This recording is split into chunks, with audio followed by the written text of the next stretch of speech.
Hey, we're in a series of messages from the book of James for the rest of summer into fall, entitled Bringing Faith Down to Earth.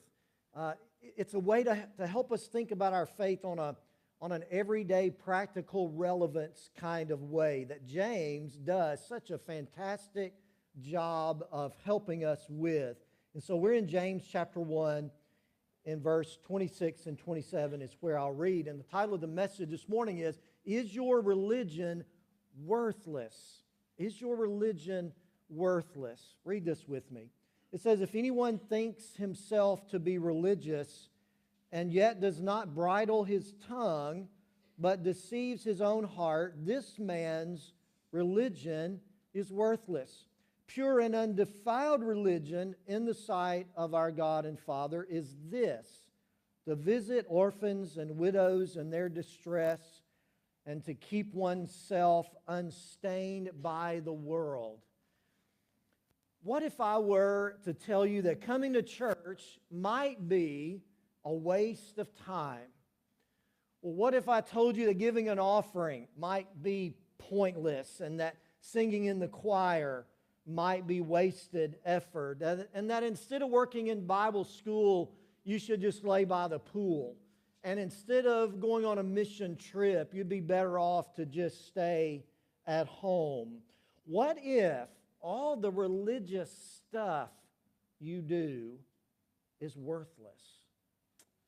James is very blunt in this letter, as we have seen, and he's very clear and easy to understand. And here in these verses, he makes this point: if you do all kinds of religious things, but your heart hasn't been changed by the gospel, then you're wasting your time. And you're kidding yourself about where you stand with God. James has zero tolerance for an outward show of religious activity without a corresponding change of heart that can only come from the gospel of Jesus Christ. Ken Hughes says that if you think being religious is what it's about, bottom line, that is a dangerous delusion for you to live. James says that kind of religion that doesn't come from a change of heart is empty and it's pointless and it's vain and it's a waste of time. You can see it in verse 26. He said that kind of religion is worthless. It's worthless. There's no point to it. Now, the word religion has gotten a bad rep in the last 25 years or so. We try to even distance ourselves from the word religion. And we do that by saying things like, well, we don't really believe in a religion. We believe in a relationship with Jesus. And I understand what that means. I understand what people are trying to say. What we're saying is we don't follow a man-made set of rules that will make us good enough in God's sight. We don't follow that. We're not works-based salvation here. But really, the word religion is a good word. It's a good Bible word. James uses it here. There's nothing wrong with the word religion, and there's nothing wrong with being religious. The word religion, watch me, church, simply means the outward expression of our inner faith. When you say somebody is religious, what you're saying is they're living out their faith. They're doing the outward things they ought to be doing and that come from an inward change that has taken place in the heart by the power of the gospel of Jesus. That religion is not the problem. Being religious is not the problem. And if you claim to have this relationship with Jesus, but you have no outward religious activity in your life, then we've got a problem, James would say. The problem is going through the motions of religious activity when there's been no real heart change as evidenced by the rest of our life. You understand that? James is talking about people who come to church and they sing and they give and they work and they teach and they do all of this stuff, all the good outward stuff, but their unchanged heart is demonstrated by everything else in their life. James would say, if you've got the Sunday stuff down, but you don't have the Monday stuff going, then we've got a problem, right? He says that kind of religion, if that's what you're practicing, is worthless. And so he talks about pure and undefiled religion. He said pure and undefiled religion, good religion is this. And he gives us three characteristics or three descriptions of that kind of religion. And that's what I want to show you. This is in your notes. If you've got a bulletin, a worship guide coming in, there's a very simple sermon outline. And so, pure and undefiled religion that pleases God is characterized by, number one, a controlled tongue. A controlled tongue. Now, I'll just tell you that what James says about the tongue in chapter 1 is just a warm-up. Someone called it an appetizer. Because really, when we get to chapter 3 of James, that's when he's really going to bear down on the problem we have with our tongue. And that's going to be really tough. But he hits on it here just a little bit in chapter number 1. He says in verse 26, if you do all this religious stuff and yet you do not bridle your tongue, whatever you claim is worthless. That kind of religion is worthless. That's what he says in verse number 26. Now, let's admit that when we talk about bridling our tongue, that's a tough message. Not because we don't think it's true, but because it's tough for us to do it, right? I cannot imagine anybody here in a moment of honesty would say, you know what, Pastor, I never have any trouble with my tongue. It just doesn't give me any trouble at all.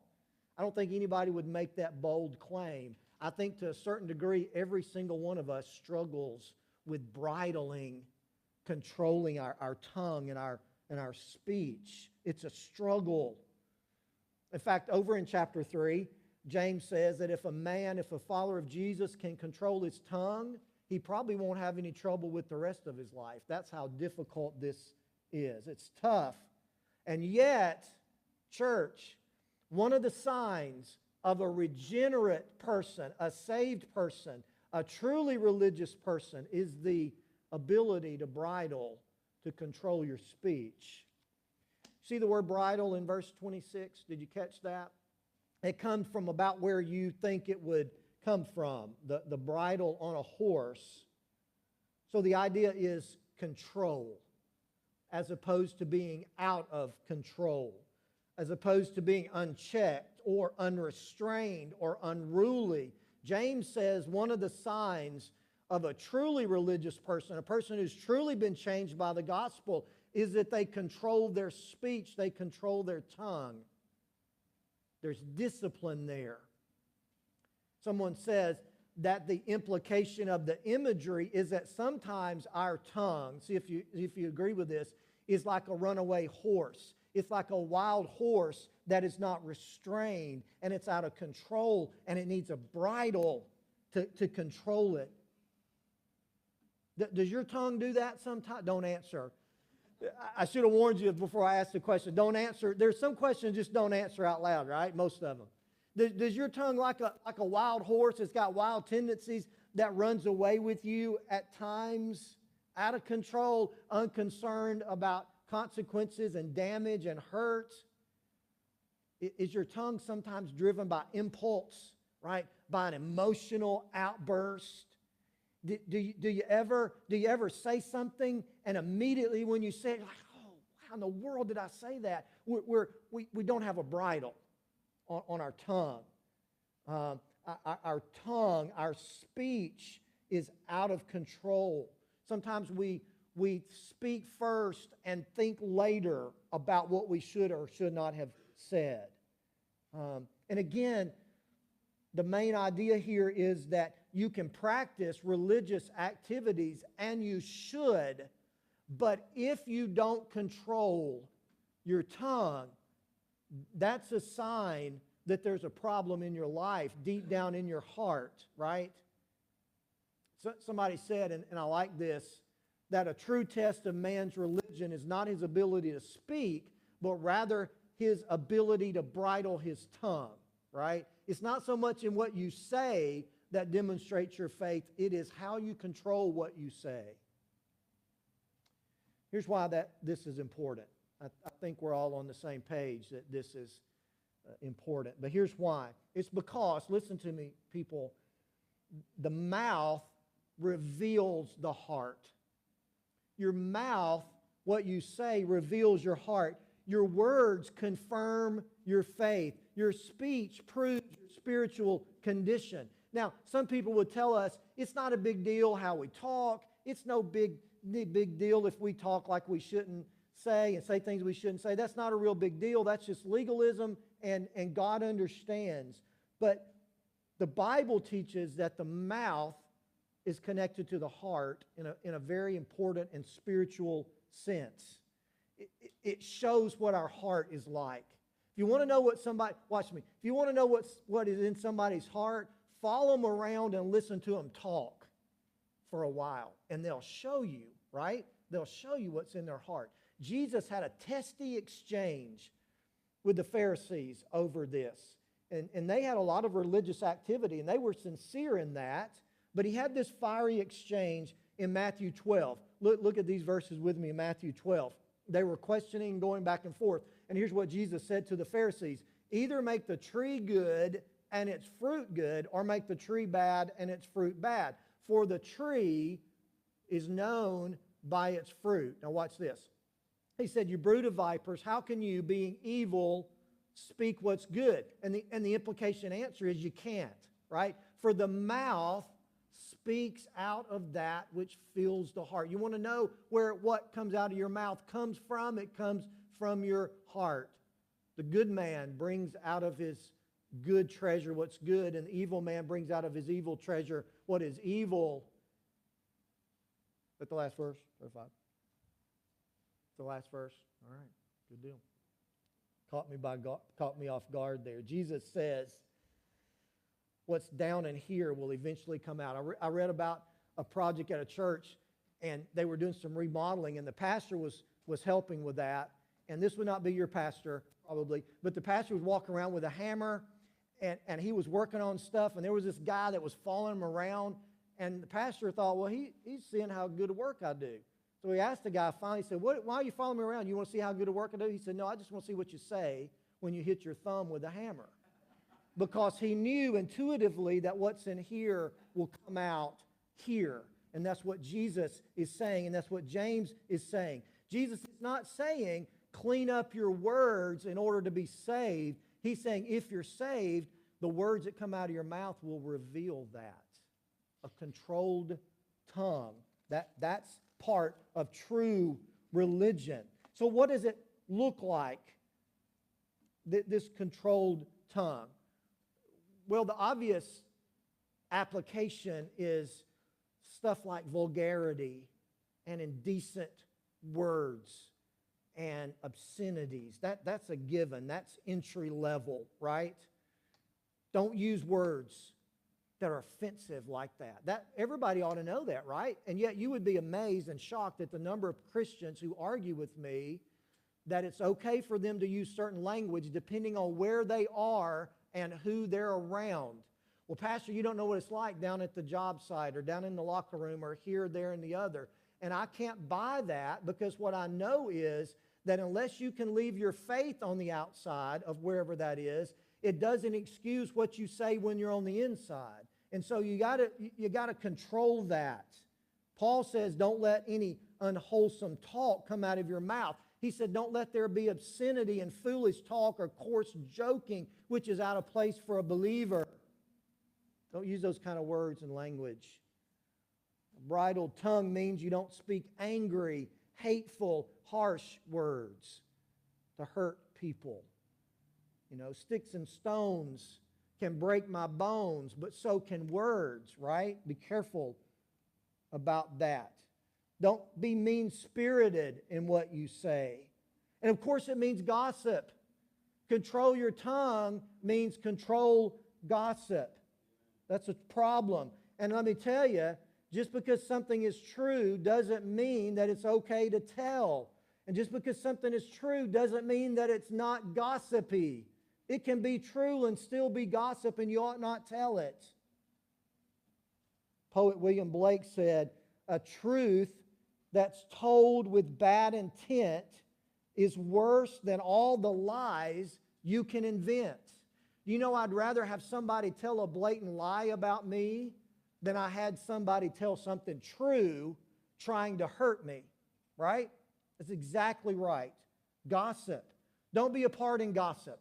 And it takes two to gossip, right? It takes the speaker and it takes the listener. And if you are not the listener, if you refuse to participate in the listening, then the speaker will just give up and go away, right? So don't be party to gossip. Critical, complaining words. Don't be critical, complaining. Do you know people, don't raise your hand, do you know people that seems like most of what comes out of their mouth is critical and complaining? Do you try to avoid those people? I do, right? Don't be that person. Critical, complaining words. James is not talking about a Christian who falls into this occasionally, because that's all of us, right? He's talking about somebody who claims to be a Christian and they have this religious activity, which is good, but yet they have no control over their tongue. James would say that religion, all that stuff you do, pointless, right? Pointless. So that's the first characteristic of worthless religion, a tongue that's not controlled. Here's the second characteristic of good religion, and that is a compassionate heart.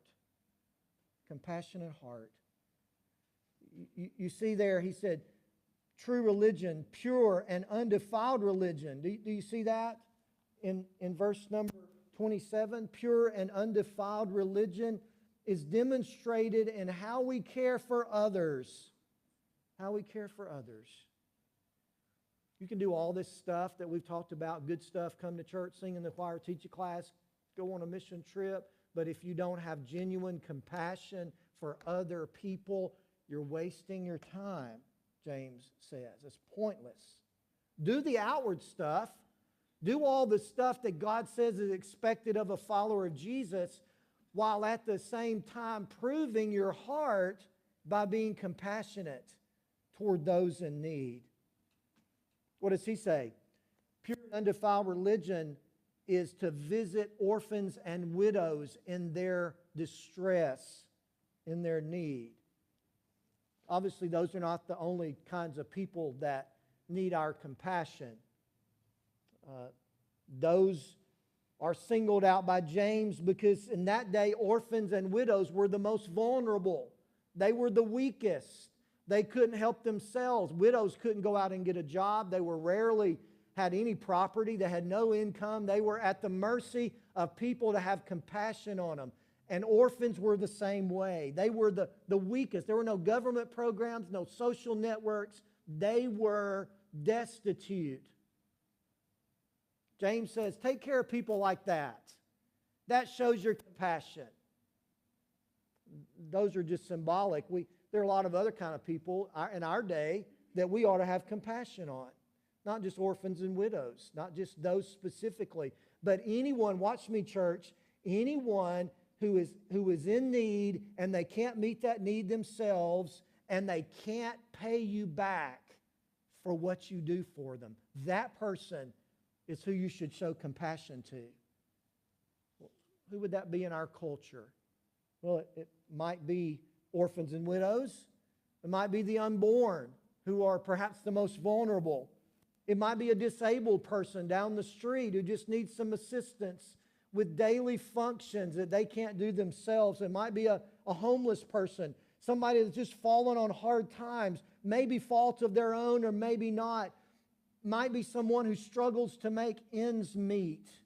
They can't feed their children. It's not their fault. It's just life.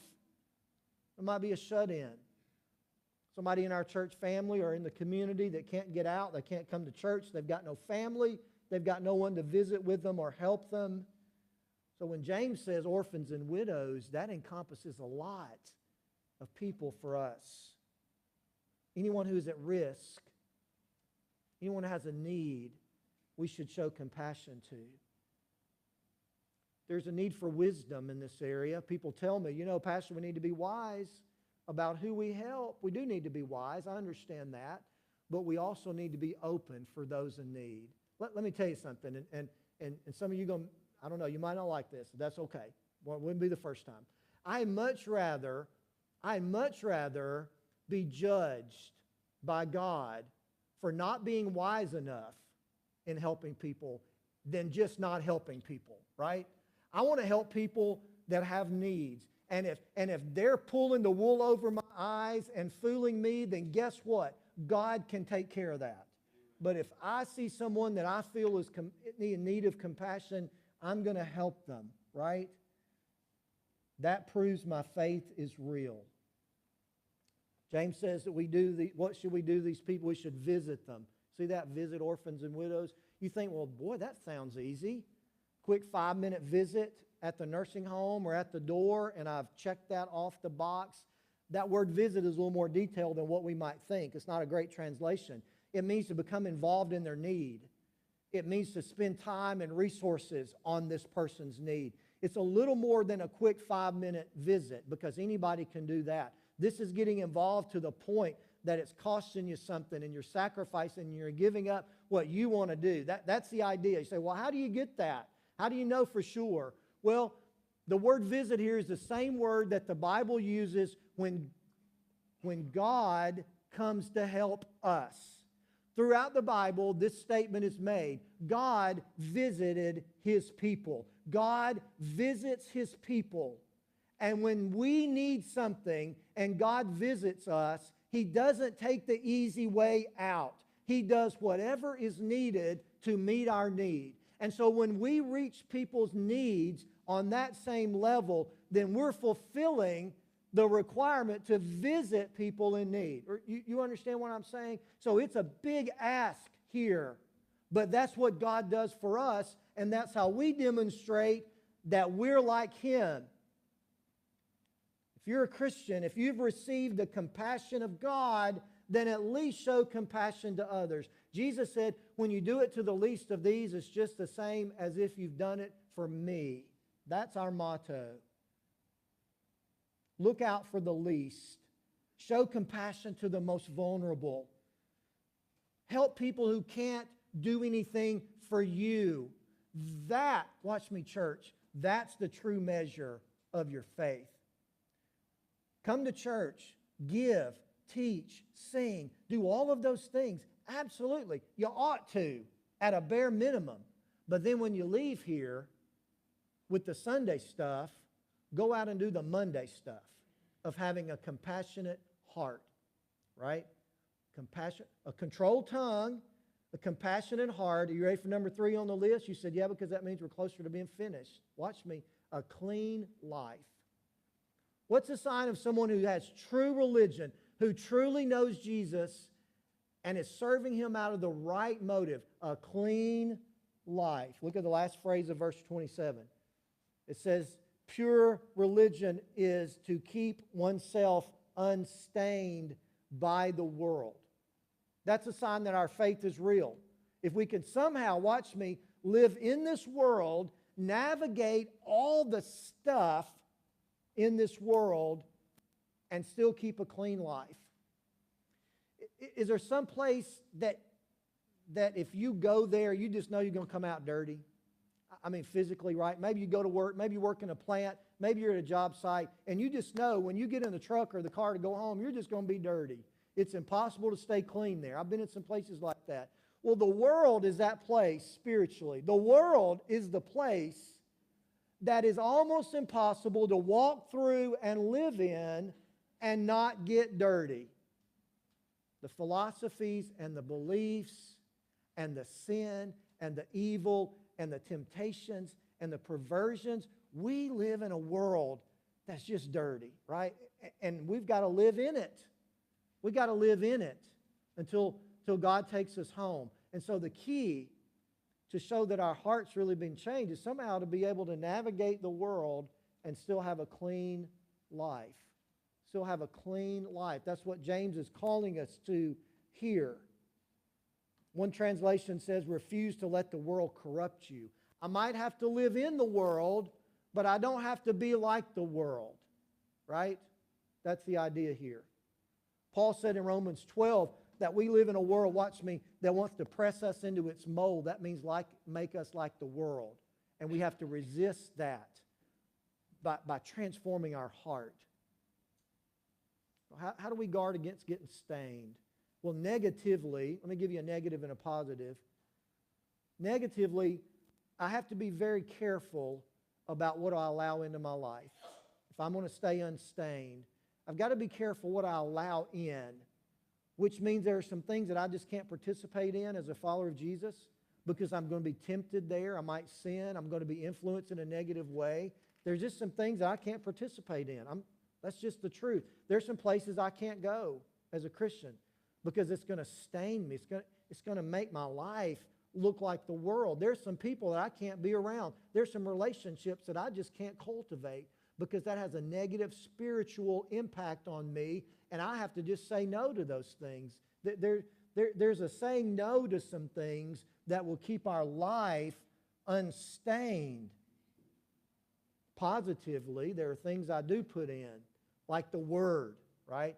Psalm 119 said, your word have I put in my heart so that I won't sin against you. The more the word you put in, the cleaner you'll stay, right? The more of the word, the truth you put in, that will keep you walking in a way of purity and cleanliness and holiness.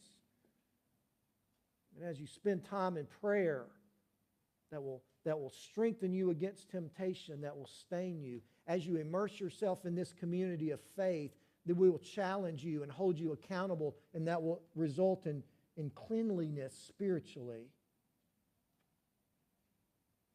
James would say, don't think you can live anyhow you want to live with any kind of sinful lifestyle and still claim to be truly religious. You can't.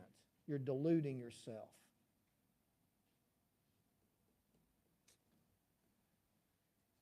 Should we do all those things that I said at the beginning that seems like an hour ago? It really wasn't. Look at your watch. It really wasn't that long ago. It just seems like it, right? Should we do all those things? Should we come to church? Sure, the Bible tells us to. Be faithful to worship. Don't forsake the assembling of yourself together. You ought to be here in worship in every opportunity, every chance you get, unless there's a physical reason. Should we serve? Should we do stuff? Should we teach? Should we sing? Absolutely. But as I'm doing those outward things, if I'm not controlling my tongue, my speech, and I'm not having compassion on those in need, and I'm not having a clean life, then James would say your religion is worthless. Now, the option is not to scrap all of that. The option is to get your heart right so that what's in here will come out and manifest itself in every area of your life. There are at least two kinds of people in here this morning. Some don't know Jesus at all. There's never been a point in your life when you repented of your sins and surrendered in faith to Jesus and stopped trusting in your own good works to get you to heaven. There's that set of people. And the message to you today is, don't worry about any of this stuff until you get that right.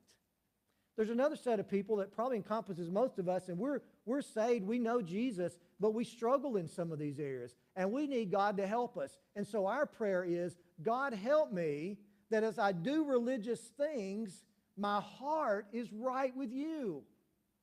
I think everybody probably falls into one of those two categories. And I want you to think about that for just a minute and to let God show you which category you're in.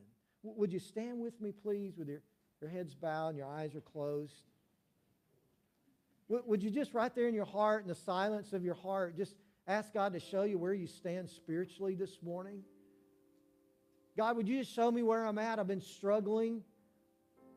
I don't know much about this church and this Jesus that he's talking about. I don't know much about what's going on here, but would you show me? Would you show me where my heart is so that if I were to die today, I know for sure where I'd spend eternity? Or maybe if you know the answer to that, you say, God, would you show me what my heart's truly like so that I quit going through the motions of religion and be truly right with you? God, would you show me that? I believe if you'll pray that in this moment, he'll answer it. And he might call you to make a decision publicly. And I'll stand and I'll watch for you and I'll help you with that.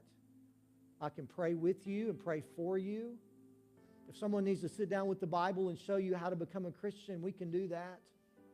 If you need to be a member of this church, we can do that. We can show you how to make that a reality.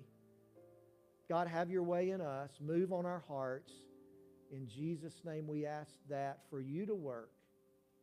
Amen. Just remain standing with your heads bowed and your eyes closed. I'll stand here at the front and I'll watch for you if you come. I'll pray for you if you need to.